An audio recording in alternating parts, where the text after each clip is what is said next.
If my main aim is to please my Creator, my religion teaches me to be the best person, to be the best husband, to be the best wife, to be good in character, good in conduct, to get up early in the morning, to read late at night, to make sure that I've prayed, to make sure that I have fulfilled my duties unto Him, as well as my duties unto the rest of my family members. All that is part and parcel of my religion and fulfilling what the Almighty has instructed me to fulfill. And for this reason, when you look at someone who has character, conduct, they speak well, they know how to come across, when they want to say something, they choose the best way of coming across, you will lead a much happier life than marrying someone who's very abrupt, no character, no conduct, no religion, and so on. We've had cases where you have people who pick up their wives in nightclubs. It is said that is exactly where they leave them. We ask Allah to protect us. What that means is, they picked someone up in the nightclub because of how good their legs looked, or for example, how nice their face was, or how beautiful the hair was. The day they find someone with better legs, na'udhu billah, or better hair, or better looks, they will drop this one and go for the next. So that was not the proper way of looking for a wife. Whereas we needed to be introduced to someone with utmost dignity and respect. Why is it that Islam teaches us the introduction? So that we can protect the female from being blackmailed, from the gullibility that she might be falling into, and from being abused and used.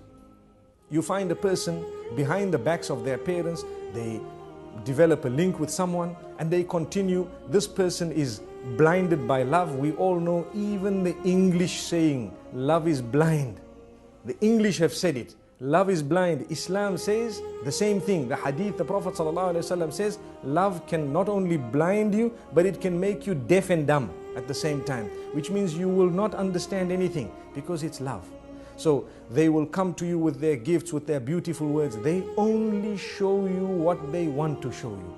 And in the process, what happens? We tend to think this is them.